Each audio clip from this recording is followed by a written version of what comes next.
Salut, c'est Agathe. Bienvenue dans Paroles de Terre. Si je vous dis oméga 3, petite fleur bleue, bouteille d'huile Isio 4, vous aurez probablement reconnu le lin. Et vous savez que j'enquête actuellement sur cette culture. Et aujourd'hui, je vais aller rencontrer Pascal, qui est agriculteur et qui cultive ces fameuses petites graines pour le sueur. Je vais aller lui poser toutes mes questions. C'est parti!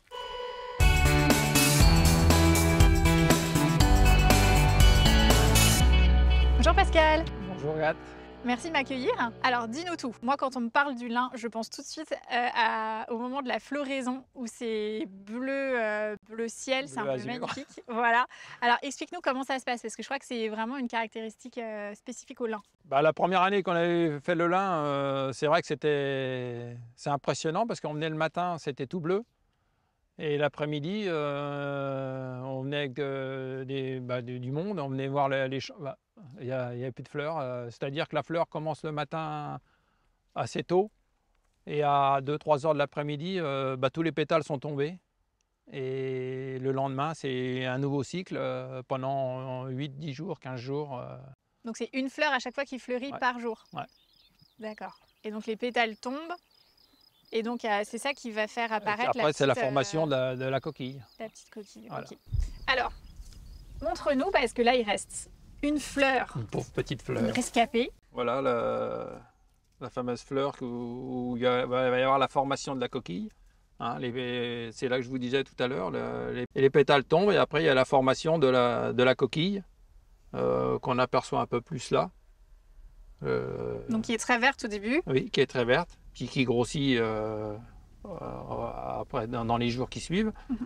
Et là, quand elle est à maturité. Voilà.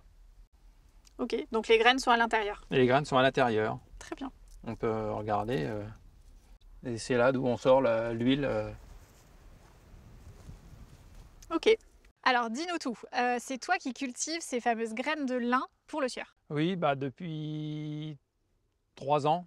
On s'est relancé avec la coopérative à refaire du lin parce qu'on en avait fait il y a une vingtaine d'années, du lin d'hiver. Bon, on n'avait pas beaucoup de rendement et on est arrêté.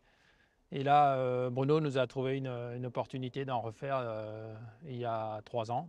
Donc c'est du lin oléagineux. Oléagineux. Alors, qui part en destination pour l'huile. Donc pour de l'huile alimentaire. L'huile alimentaire. Mais alors, c'est quoi la différence entre du lin oléagineux et du lin qu'on connaît, le lin textile qui sert à faire de la fibre? Il y a une différence du coup?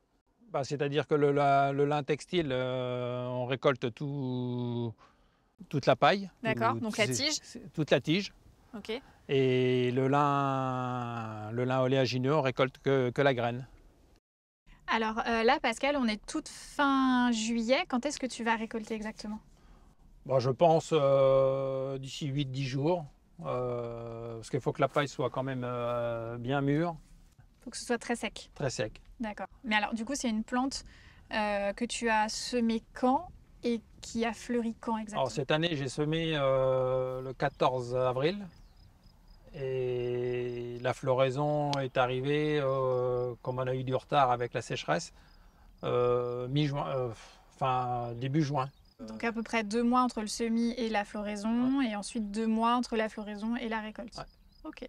Alors, si on prend la culture du lin en général sur ton exploitation, qu'est-ce qu'elle a comme intérêt? C'est quoi ses avantages? C'est-à-dire que ça permet d'avoir une nouvelle tête d'assolement pour faire du blé. Comme on exploite déjà beaucoup de colza, on essaye de couper un peu la culture du colza, puis essayer de faire une autre culture qui est moins gourmande en azote. D'accord, donc en alternance avec le colza avant un blé, ok. Ça va avoir un impact sur le sol? Oui, parce que ça, c'est un peu comme le colza, c'est un pivot, et ça travaille beaucoup la terre. Et c'est une plante qui a besoin d'eau, c'est irrigué ou pas? Le problème ici, c'est qu'on est sur un secteur où on n'a pas d'eau. Donc c'est une culture qui se prête assez bien à des conditions assez sèches. Il y a d'autres avantages? C'est une plante, pour l'instant, qui est très peu cultivée dans le coin. Au niveau maladie, je pense que on met juste un petit fongicide en fin de cycle pour protéger les coquilles. Mais sinon, non. Le seul inconvénient, c'est au niveau des insecticides. La période la plus critique sur cette plante, c'est du semis, enfin dès la levée.